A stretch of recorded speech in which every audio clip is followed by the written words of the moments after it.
time now for the business news. Anke Ulia joins me. We're starting with the meeting of G20 finance ministers in Germany, Anke. Yes, that's right. So finance ministers representing 20 of the biggest world economies are kicking off a two-day meeting in the resort town of Baden-Baden.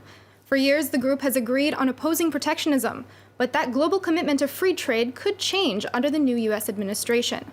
Andrew Hillier explains. One person is sure to dominate Friday's meeting of G20 finance ministers in Germany, and he won't even be there.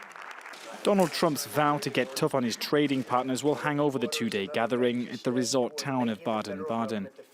His talk of trade barriers has cast uncertainty over a global commitment to free trade. So for the recently appointed US Treasury Secretary Steven Mnuchin, it will also be a chance to clarify the White House's position. It is not our desire to get into trade wars. It is our desire to deal with where there is imbalance in certain trading relationships that we have a means to address that.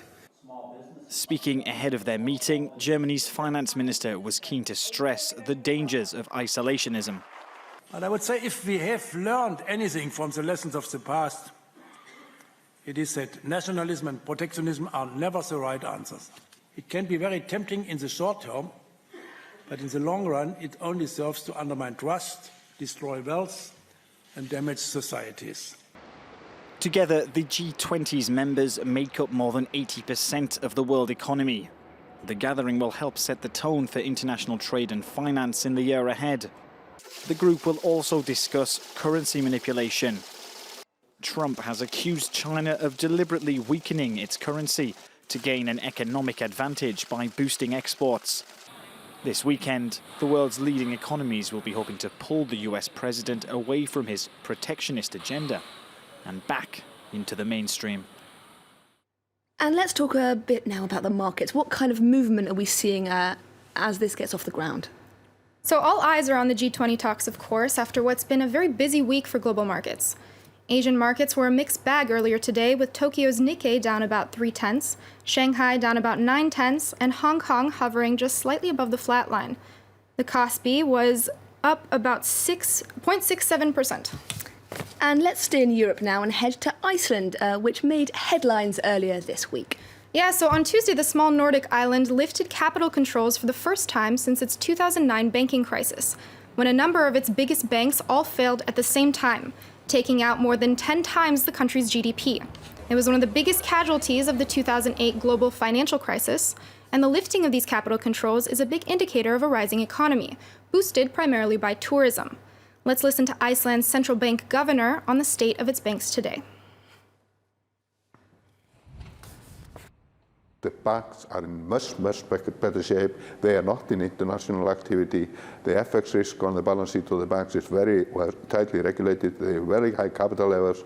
They have very good liquidity buffers. There is no significant credit growth in Iceland. It's very moderate. And this growth that we are seeing, in the boom we are seeing, is not credit driven. So it's time now to look at some of our other business headlines from around the world. Clothing company Canada Goose made its debut on the New York Stock Exchange on Thursday and has seen shares soar up to 40% on its first day, ending the day up about 25%. The company makes high-end parkas lined with coyote fur that sell for up to 900 euros. Japan says it will not take steps to support Toshiba, denying reports that it would invest as a minority stakeholder in Toshiba's memory chip business. The Japanese conglomerate missed submitting its third quarter earnings earlier this week and has said it would sell off its nuclear business in the United States to make up for losses. Ride-sharing company Lyft was ordered to pay $27 million by a California court on Thursday after a class action lawsuit was filed by its drivers. Drivers in California had sued the company, saying their status as independent contractors forces them to pay a lot of overhead costs, like gasoline and car maintenance. And finally from you, an unlikely new economic indicator has emerged in Britain. Yes, so gin used to be this kind of romanticized beverage in the UK. Some used to call it mother's ruin.